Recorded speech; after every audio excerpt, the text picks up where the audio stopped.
हमारा ये कार्यक्रम सिनेमाया हिंदी सिनेमा के संदर्भ में है, परंतु हिंदी सिनेमा को उसके व्यापक अंतर्राष्ट्रीय संदर्भ में रखने के लिए हमने इस कार्यक्रम में सिनेमा का ओरिजिनेशन कैसे हुआ, ओरिजिनेट कैसे हुआ, अर्थात कि वो कौन सा वैज्ञानिक सिद्धांत था जिसकी खोज से सिनेमा संभव हुआ, परसिस्टेंस ऑफ विजन।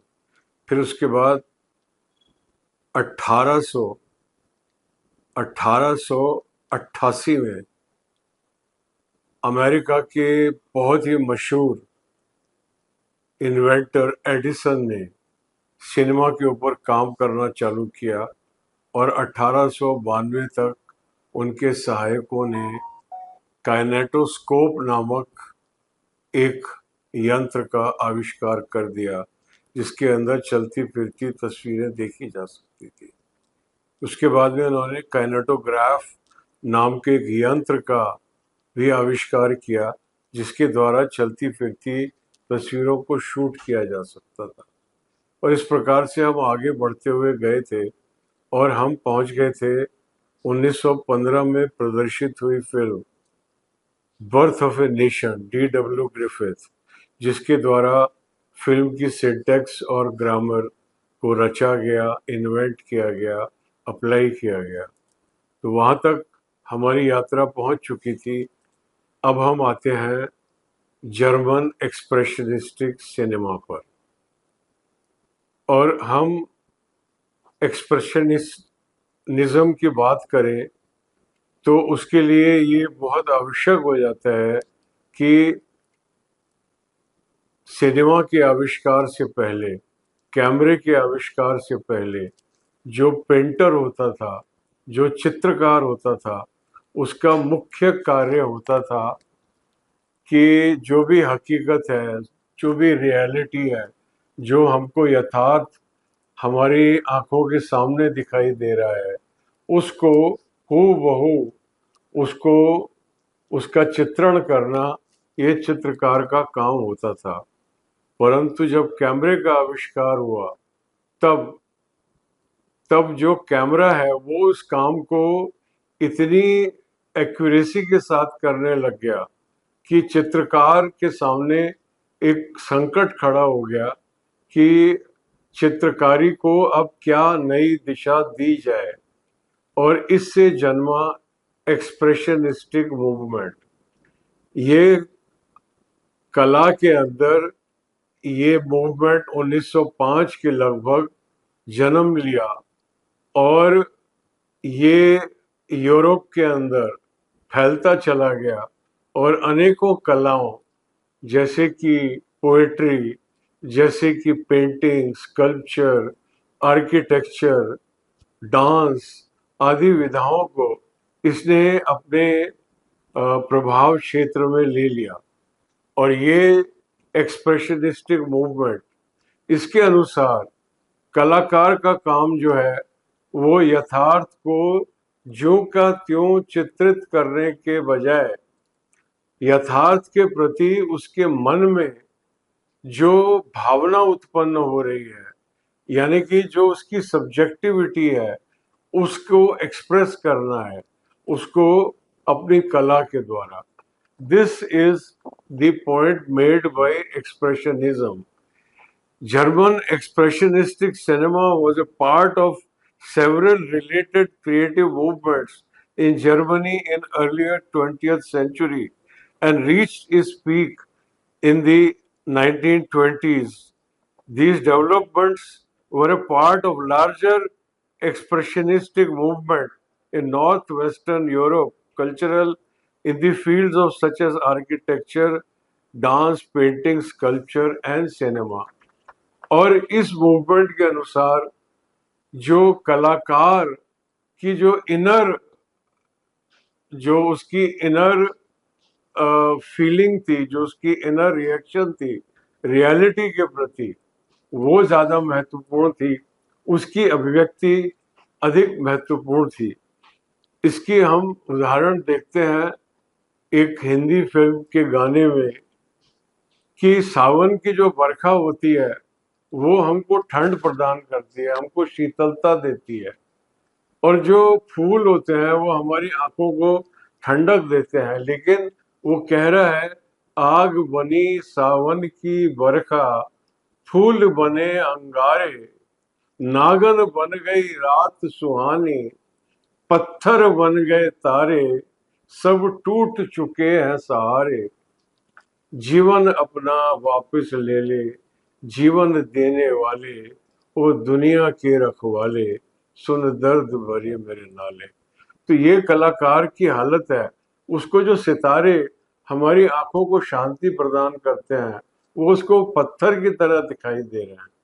तो कहने का मतलब है कि ये जो एक्सप्रेशनिस्टिक मूवमेंट था कला का, इसने ये सिद्धांत लेके आया, और जो हमने आधुनिक चित्रकला देखी है पिकासो की, वो उसी एक्सप्रेशनिस्टिक मूवमेंट से प्रभावित होके आई है। ये जर्मन एक्सप्रेशनिस्टिक सिनेमा का जो सबसे ज्वलंत उदाहरण, the poster boy of German expressionistic cinema is a film called Cabinet of Dr. Caligari by Robert Wiene। ये डायरेक्टर हैं रॉबर्ट वाइन या रॉबर्ट वेने। इन्होंने कैबिनेट ऑफ डॉक्टर कैलीगरी, और इनकी एक doctor of cabinet of doctor Caligari के अंदर क्या है कि एक विलेज फेयर के अंदर एक जादूगर आता है और वो परमिशन लेता है कि मैं यहाँ पे अपना शो चलाऊंगा। उसके पास में एक सोमनम्बुलिस्ट है, यानी कि एक ऐसा व्यक्ति है जो हमेशा सोता रहता है। वो उसको एक अलमारी में, जिसको हम कैबिनेट बोलते हैं, उसमें उसको बंद करके रखे हुए हैं। तो वो उसको लेके आता है और लोगों को अंदर बुलाता है, और लोग शो देखने के लिए आते हैं। और उसमें से एक व्यक्ति पूछता है कि मेरा अंत कब होएगा, सोमनम्बुलिस्ट से।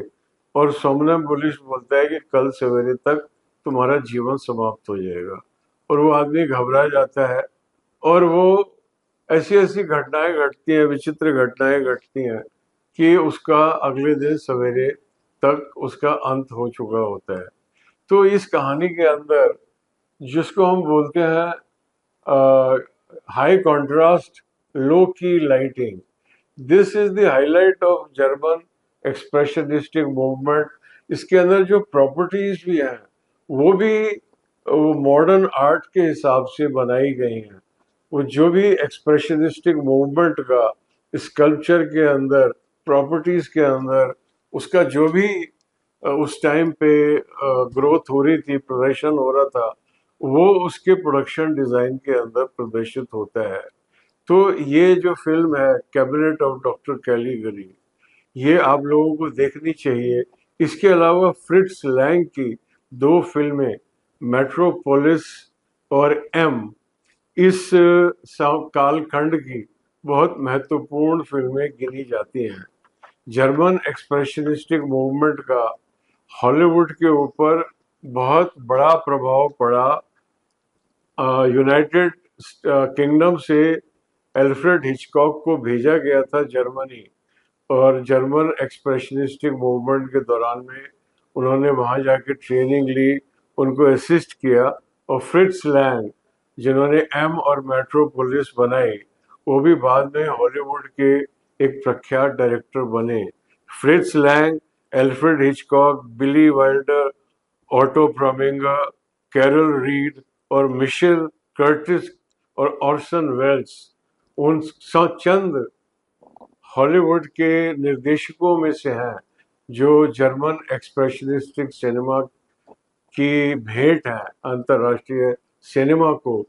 यहाँ पे जर्मन एक्सप्रेशनिस्टिक सिनेमा में से फ्रांज ऑस्टन नाम के एक डायरेक्टर और जोसेफ वर्शिंग नाम के एक सिनेमाटोग्राफर निकल के आए, और उनका नाम हमारे लिए इसलिए बहुत महत्वपूर्ण हो जाता है कि जब भारत से हिमांशु रॉय जर्मनी गए अपनी फिल्म की प्लानिंग के साथ में, तब इन्होंने इनको फ्रांज ऑस्टन को हायर किया एज ए डायरेक्टर, और उसके अंदर जोसेफ वर्शिंग भी उसके असिस्टेंट सिनेमाटोग्राफर थे, जो बाद में इंडिपेंडेंट सिनेमाटोग्राफर बने।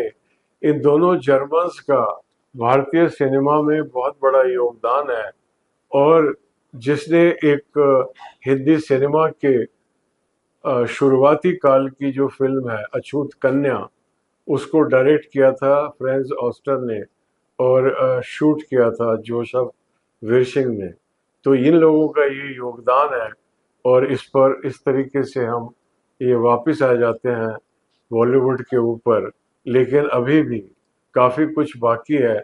जब ये जर्मन एक्सप्रेशनिस्टिक सिनेमा का डेवलपमेंट हो रहा था, उसी कालखंड में रूस के अंदर रशियन बोल्शेविक सिनेमा का भी विकास हुआ, और उसमें पुडोवकिन और आइजनस्टाइन जैसे जो जिन्होंने थ्योरियाँ लिखी सिनेमा के ऊपर, और पहली बार सिनेमा को समझने के लिए, सिनेमा के बारे में जानकारी प्रदान करने के लिए मॉस्को के अंदर फिल्म इंस्टीट्यूट गठित किया गया।